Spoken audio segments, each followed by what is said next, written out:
அவுதுபில்லாஹி மினஷ் ஷைத்தானிர் ரஜீம். பிஸ்மில்லாஹிர் ரஹ்மானிர் ரஹீம்.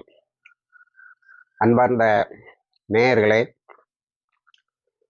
8 மாதங்களை கடந்து 9வது மாதத்துக்குள் புகுந்திருக்கிறது பாலஸ்தீனத்தை மீட்கின்ற அந்த பெரும்போர். இது இந்த 9 மாதங்களாகவும் பாலஸ்தீன மக்கள் தந்திருக்கின்ற விலை மிகப்பெரியது. அவர்களுடைய எதிர்கால சந்ததியினர் அளிக்கப்படுவது மட்டுமல்ல, நிகழ்கால சந்ததியினரும் அளிக்கப்படுகிறார்கள். அவர்களுடைய சோகம் எவ்வளவு பெரியதோ அதே போல அவர்களுடைய தியாகமும் பெரிது. அவர்கள் இறைவனிடத்தில் பெறுகின்ற கூலியும் மிக மிக மிக பெரிது. அந்த வகையில் அவர்கள் ஏறத்தாழ 46,000 பேர், 36,000க்கு அதிகமான பேர் நேரடியாக பிணங்களாக கண்டுபிடிக்கப்பட்டவர்கள்.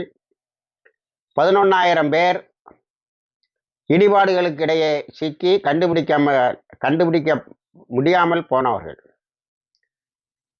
இது முடியாமல் போனதற்கு ஒரு மிக முக்கியமான காரணம், இஸ்ரேல் பயன்படுத்துவது அந்த அப்பாவிகள் மீது குண்டுகளை வீச பாஸ்பரஸ் குண்டுகள் என்று சொல்லக்கூடிய அந்த பாஸ்பரஸ் குண்டுகளை பயன்படுத்துகிறது.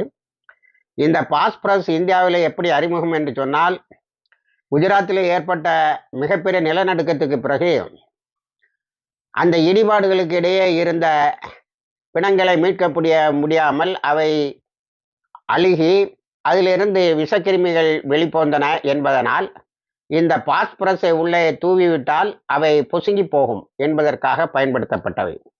அந்த குண்டுகளை பயன்படுத்துவதால் இடிபாடுகளிலே இருப்பவர்கள் பொசுங்கி போகிறார்கள் என்றுதான் நாம் எடுத்துக்கொள்ள வேண்டும்.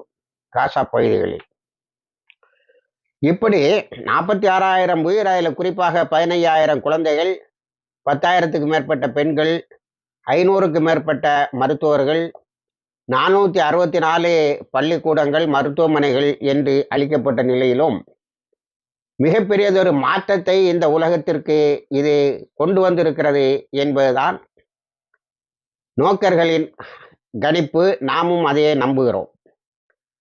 அதாவது தொடக்க நாட்களில் இது 7வது 8வது யுத்தம் என்று வைத்துக் கொள்ளுங்கள், போராளிகள் குழுக்கும் இஸ்ரேலுக்கும். அப்பொழுது போராளிகள் ஒரு வருத்தத்தை வெளிப்படுத்துவார்கள். இது அல் அக்ஸா பள்ளிவாசலுடைய மீட்பு போர். பாலஸ்தீனா நம்மளுடைய பூர்வீக குடி. அதை மீட்பதற்கு, அந்த நிலத்தை மீட்பதற்கு நாங்கள் எடுக்கிற முயற்சியில் அல் அக்ஸா மீது பாத்தியதை உள்ள இந்த முஸ்லிம் உலகம் சைலண்டாக இருக்கிறது, அமைதியாக இருக்கிறது, பார்வையாளராக இருக்கிறது. இன்னும் சொன்னால் அரபு நாடுகள் எல்லாம் வேடிக்கை பார்த்து கொண்டு இஸ்ரேலோடு கைகுலுக்கி கொண்டு இஸ்ரேலோடு ஒப்பந்தங்களை போட்டு அதற்கு பணங்களை கொடுத்து கொண்டு இருக்கிறது என்ற ஒரு வருத்தத்தை தெரிவிப்பார்கள். இந்த முறை அது இல்லை.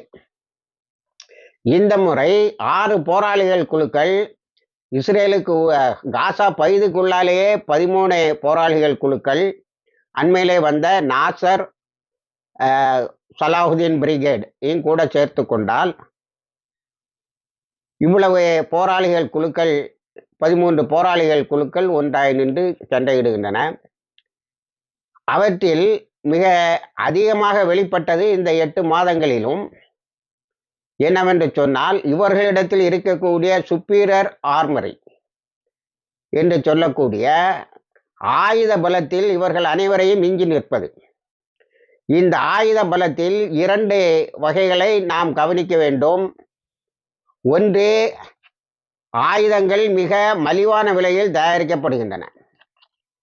இஸ்ரேல் கொண்டு வரக்கூடிய ஒரு மெர்காவா டேங்கு $7 மில்லியன் என்று சொல்லுகிறார்கள். அதை அடிப்பதற்கு இவர்கள் பயன்படுத்துவது 200 அல்லது $300 தயாரிக்கப்பட்ட மிக மலிவான செல்ஸ் அல்லது ஏவுகணைகள். ஆக காஸ்ட் ஆஃப் ப்ரொடக்ஷன் என்று சொல்லக்கூடிய உற்பத்தி செலவில் மிகவும் மலிவானவை, அதே சமயத்தில் அவை அளிப்பவை மிகவும் காஸ்ட்லியான அதிக செலவில் தயாரிக்கப்பட்டவை. இது ஒன்று. அடுத்தது, ஆயுதத்தில் பெரிய அளவில் இஸ்ரேல் கண்டுபிடித்த அல்லது உலகத்தில் அது பெரிய அளவில் வியாபாரம் செய்த அயன் டோம், ஆரோ இவையெல்லாம் இன்று செயல்படாமல் ஆக்கியிருக்கிறது. நான் இந்து பத்திரிகையில இருந்து ஒரு தலையங்கத்தின் ஒரு வரியை உங்களுக்கு படித்து காட்டினேன். அது வந்து your returns is proven incapable twice 2 முறை. ஒன்று ஈரான் தாக்கிய போது உன்னால் ஒன்றும் செய்ய முடியவில்லை. இப்பொழுது ஹிஸ்புல்லா தாக்குவது உன்னால் ஒன்றும் செய்ய முடியவில்லை. டெல்லவீவ் வரை ராக்கெட்டுகளை ஏவ முடியும் என்று போராளிகள் குழுக்களும் காட்டியிருக்கிறார்கள். அப்போ வான்வெளியில் நீ ஏற்படுத்திய அந்த பாதுகாப்பு, அந்த தடை, அந்த வளையம் உடைக்கப்பட்டு விட்டது. இப்ப அந்த அயன்டோமை சல்லி காசுக்கு எவனும் வாங்க மாட்டான் என்ற அளவுக்கு மாறி இருக்கிறது. இது ஆயுதத்தில். அடுத்தது நுண்மான் நுழைவுலாம் டெக்னிக்ஸ் என்று சொல்லும்போது அதிலும் இவர்கள் முன்னே நிற்கிறார்கள். என்று ஹவுத்தீஸ் வைத்திருக்கக்கூடிய கடல் ஆயுதங்களுக்கு எதிராக அமெரிக்காவிலே ஒன்றும் இல்லை. அமெரிக்காவே மத்திய திரைக்கடலில் இருந்து தன்னை பின்வாங்கி கொண்டது என்பது வரலாறு. அமெரிக்கா ஹூத்தீஸுடைய இந்த தளவாடங்கள் எவ்வளவு மலிவாக தயாரிக்கப்படுகின்றன என்பதை ஆராய்ந்து கொண்டு இருப்பதாக சொல்லுகிறது. அடுத்தது வேவு பார்ப்பது. வேவு பார்ப்பதில் அக்டோபர் 7 தாக்குதலே இஸ்ரேலுடைய எல்லா அறிவுபூர்வமான செயல்களையும் அழித்துவிட்டோம் என்பதனுடைய பச்சையான பிரகடனம் தான் அக்டோபர் 7. அது தொடர்ந்து கொண்டே இருக்கிறது. 2 நாட்களுக்கு முன்னால் சைபர் செக்ஷன்ல தங்களை ஈடுபடுத்தி கொண்டு ஆய்வுகளிலே தங்களை ஆழ்த்தி கொண்டு இருப்பவர்கள், மூழ்கி கொண்டு இருப்பவர்கள் அதிகமாக பார்ப்பது இந்த போராளிகள் குழுவினுடைய சைபர் அட்டாக்குகள் எப்படி நடக்கின்றன என்பதுதான். அப்போ அறிவு ரீதியாகவும் ஆற்றல் ரீதியாகவும் உற்பத்தி ரீதியாகவும் அவர்கள் எல்லா விதத்திலும் மிஞ்சி விட்டார்கள். இதற்கெல்லாம் முத்தாய்ப்பாக டமாஸ்கஸில் சிரியானுடைய தலைநகரில் முஜாஹிதீன்களுடைய போராளிகளுடைய ஒரு மாநாடே நடந்திருக்கிறது. அந்த மாநாட்டில் அவர்கள் பாதிக்கப்பட்டவர்கள் 62 பேரை தன்னுடைய குடும்பத்தில் ஒரே குடும்பத்தில் இழந்தவர்கள் இவர்களெல்லாம் ஒன்றாக கூடி பல நல்ல முடிவுகளை எடுத்திருக்கிறார்கள். இந்த சங்கமம் இந்த உலகத்திற்கு புதுசு. இஸ்லாத்தை கொள்கையாக கொண்ட இஸ்லாத்தினுடைய ஒழுக்க மாண்புகளை பின்பற்றி யுத்தம் செய்கிற குழுக்கள் எல்லாம் ஒன்றாக கூடியிருக்கின்றன. இன்றைக்கு 46,000 பேர் கொலை செய்யப்பட்டு விட்டார்கள் என்பதை கண்டவுடன் அதிர்கின்ற, அனுதாபப்படுகின்ற, அழுகின்ற நேயர்கள் ஒன்றை புரிந்து கொள்ள வேண்டும்.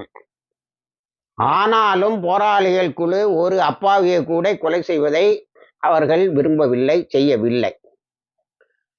ஆப்கானிஸ்தானிலே பெர்மன் என்பவர் ஒய்வி லாஸ்ட் என்ற நூலை எழுதுகின்ற போது சொன்னார், நான் என்னுடைய இராணுவத்தினரை பாதுகாக்க முடியாமல் அவர்கள் இறந்தார்கள். பதிலுக்கு நாங்கள் தாக்கியதெல்லாம் அப்பாவிகள், ஆனால் போராளிகள் ஒரு அப்பாவியை கூட தாக்கவில்லை. ஏன்னா அமெரிக்காக்காரன் அங்கே போய் நிற்கல ஆப்கானிஸ்தானுக்கு உள்ளால, அல்லது நேட்டோ நாடுகள் 51 நாடுகள் சேர்ந்துதான் அந்த யுத்தத்தை நடத்தியது. அப்போ இன்றும் அவர்கள் அந்த இஸ்லாமிய நெறிமுறைகளுக்கு உட்பட்டு தங்களுடைய போரை நடத்துவது, ஹாஸ்டேஜஸ் என்று அழைத்து செல்லப்பட்டவர்களை அவர்கள் வைத்திருக்கின்ற பக்குவம், பண்பு, கேப்டிவ்ஸ் என்று சொல்லக்கூடிய நித்தம் பிடிபட்டு கொண்டு இருக்கிறார்கள். அது இஸ்ரேல் மீடியா மறைக்கிறது. கேப்டிவ்ஸ் சொல்லக்கூடிய அக்டோபர் 7 இன்று வரைக்கும் கைது செய்யப்பட்ட இராணுவத்தினர், அதாவது போரில் கைது செய்யப்பட்டவர்கள், பிரிஸ்னஸ் ஆஃப் வார் என்று சொல்லுகிறார்கள். அது இதில் எல்லாம் அந்த நெறிமுறைகளை அவர்கள் இன்னும் மாற்றவில்லை. அவன் கொண்டுட்டா, அப்பாய்களை கொண்டுட்டா, நம்ம கையில் இருக்க கொலை செய்வோங்கிறது இஸ்ரேலுடைய புத்தி. இது இஸ்லாத்தினுடைய வழிமுறைக்கு உட்பட்டதல்ல. இதனால் இறைவனுடைய மிகப்பெரிய கருணை அவர்களுக்கு கிடைக்கும். இதையெல்லாம் விட மிக முக்கியமான விஷயம் என்னவென்று சொன்னால், கோலான் ஹைட்ஸ் 1967 நடந்த யுத்தத்தில் பறிபோன இடங்களில் ஒன்று இப்பொழுது மீட்கப்படுகிறது, மீட்கப்பட்டு கொண்டிருக்கிறது. இன்ஷா அல்லாஹ் அது மீட்கப்படும். இந்த ஜெருசலம் நாளை 2 நாட்களுக்கு முன்னால் கொண்டாடி கபலீகரங்களை செய்து கொண்டு போய் கொண்டிருக்கின்ற பென்கருடைய ஆட்கள், சியோனிசத்திலும் தீவிரவாதிகள், அவர்கள் கவனிக்க வேண்டியது, நீங்கள் 57வது வெற்றி நாளை, ஜெருசலம் வெற்றி கொள்ளப்பட்ட நாளை கொண்டாடுகின்ற தினத்தில் கோலான் ஹைட்ஸ் என்று அன்றைக்கு பறிபோன இடத்தை மீட்டு கொண்டு இருக்கிறார்கள். இதையெல்லாம் விட அதிகமாக இப்பொழுது ஐக்கிய நாடுகள் சபையினுடைய தோற்றம் மாறுகிறது. இனி ஐக்கிய நாடுகள் சபையும் அதன் அமைப்புகளும், அதனால் ஏற்படுத்தப்பட்ட அமைப்புகள், ICC international criminal court, ICJ international court of justice, உர்வா united nations relief and work agency, இவற்றில் தோற்றங்கள் எல்லாம் இனி மாறும். வீட்டோ பவருக்கு ஒரு முடிவு வரும்.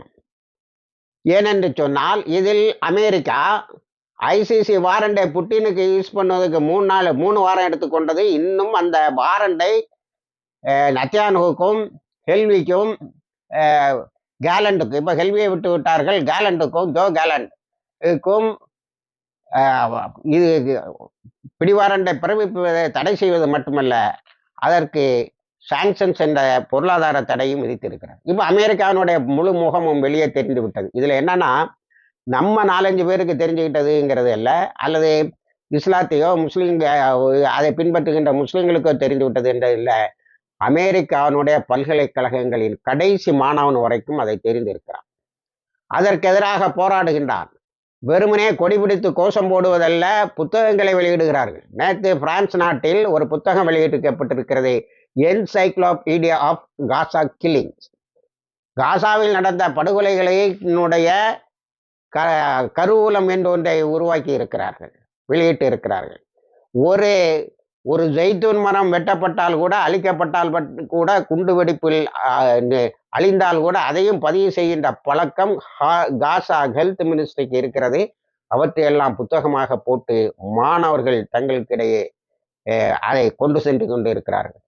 World student movements for Gaza, world student movement for Palestine, you people of Palestine you are not alone, we are with you என்ற கோஷங்களோடு அந்த மாணவர்கள் வருவது ஏறத்தாழ 1000 ஆண்டுகளாக, சிலுவைப் போர்களின் காலத்திலிருந்து இன்றைக்கு வரைக்கும் பணத்தை அள்ளி கொட்டி வளர்த்த இஸ்லாமோபோபியோ என்ற இஸ்லாத்தின் மீதும் முஸ்லிம்கள் மீதும் உள்ள வெறுப்புகள் தரைமட்டமாக்கப்பட்டு கொண்டிருக்கின்றன. இஸ்லாத்தை அவர்கள் எப்படி புரிந்து கொள்கிறார்கள் என்று சொன்னால், த்ரூ ஜஸ்டிஸ், நீதியின் வழியாக புரிந்து கொள்கிறார்கள். ஏன் இந்த போராளிகள் அத்தனை இழப்புகளுக்கு இடையேயும் சரண்டர் ஆகாமல், விட்டு கொடுக்காமல், அமெரிக்காவும் இஸ்ரேலும் அள்ளி கொட்டுகின்ற பணத்துக்கு அடிமையாகாமல் போராடி கொண்டு இருக்கிறார்கள்? தி சென்ஸ் ஆஃப் ஜஸ்டிஸ் அவர்கள் படிக்கின்ற முதல் பாடம். நீதிக்காக போராட வேண்டும், அதற்காகவே முஸ்லிம்கள் வாழ வேண்டும் என்பது இந்த மாணவர்கள் கண்டெடுத்து அவர்களுடைய சிட்டிங் அண்ட் டீச்சிங், அதாவது உள்ளிருப்பு போராட்டங்கள், உள்ளிருப்பு கல்விக்கூடங்கள் ஆக மாற்றிக்கொண்டவர்கள் எடுத்து சொன்னது. ஆகவே நீதிக்கு நிலைத்து நிற்க வேண்டும் என்பது இஸ்லாத்தினுடைய வழிமுறை என்பதை தெரிந்து கொண்டு அதன் வழியாக ஏன் நிலைத்து நிற்கிறார்கள் என்று சொன்னால், ஈமான் பலமாக இருக்கிறது. அவர்கள் இறைவன் மீது கொண்ட நாட்டம், அவன் நிச்சயமாக உதவி செய்வான் என்ற நாட்டம், இந்த உலகத்தில் ஏற்படுகின்ற இழப்புகளுக்கெல்லாம் இறப்புக்கு பின்னால் வரும் மறுமை என்ற மறு உலக வாழ்க்கையில் நன்மை இருக்கிறது என்ற நம்பிக்கை, ரிசிலன்ஸ் என்று சொல்லுகிறார்கள். இதை எண்டூரன்ஸ் என்று ஆங்கிலத்திலே சொல்லலாம், ஸ்டெட்ஃபாஸ்ட் என்று சொல்லுவார்கள், நாம் சபர் என்று சொல்லுவோம். அதாவது பொறுமை. பொறுமை என்றால் கோழைத்தனம் அல்ல, பொறுமை என்றால் இது போன்ற கஷ்டங்களை தாங்கிக் கொண்டு இஸ்லாத்தின் நெறிமுறைகளில் நின்று நீதிக்காக போராடுவது, அதில் வருகின்ற இழப்புகளை மகிழ்ச்சியோடு ஏற்றுக்கொள்வது என்பதுதான். என்பதை இப்பொழுதே நாம் பள்ளிக்கூடங்கள் நடத்தாமல், பல்கலைக்கழகங்கள் நடத்தாமல், திரைப்படங்கள் எடுக்காமல் அந்த மாணவர்களுக்கு புரிய வைக்க முடிகிறது. இதை அடிப்படையாக கொண்டு பல தாவா முகாம்கள் நடக்கின்றன. அந்த தாவா முகாம்கள் எப்படி அமைக்கப்பட்டு இருக்கிறது உலகம் முழுவதும் என்று சொன்னால், இந்த யூத பெருங்குடி மக்கள் அதில் அதிகமாக கலந்து கொள்கிறார்கள். அதை பற்றி ஒரு தனி காணொளியில் பார்ப்போம். ஆக இந்த உலகம் மிகப்பெரியது ஒரு மாற்றத்துக்கு உள்ளாகி கொண்டு இருக்கிறது. முஜாஹிதீன்களுடைய மாநாடு அதை மாற்றுகிறது. அடுத்தது D8 என்று சொல்லக்கூடிய 8 வளர்ந்து ஒரு இஸ்லாமிய முஸ்லிம் நாடுகளினுடைய ஒரு கூட்டத்தை ஈரான் ஏற்பாடு செய்கிறது. ஈரான் உலகம் முழுவதும், அரபு உலகம் முழுவதும் முதலில் ஒரு கல்வியை கற்றுக்கொண்டு இருக்கிறது. இந்த அமெரிக்காவின் பிடியில் இருந்த அரபு நாடுகளை மீட்கின்ற மிகப்பெரியது ஒரு வேலையை செய்து கொண்டு இருக்கிறது. அது எங்கிருந்து வருகிறது என்றால், மக்களின் அடிமனதின் ஆழத்தில் இருந்து வருகிறது. இணைந்திருங்கள், எல்லா தகவலையும் உங்களுக்கு கொண்டு வந்து சேர்க்கிறோம். இந்த மாற்றம் எப்படி முடிகிறது என்பதை நாம் தொடர்ந்து கண்காணித்து வருவோம். வாஹிர் தவானா அல்ஹம்துலில்லாஹி ரப்பில் ஆலமீன்.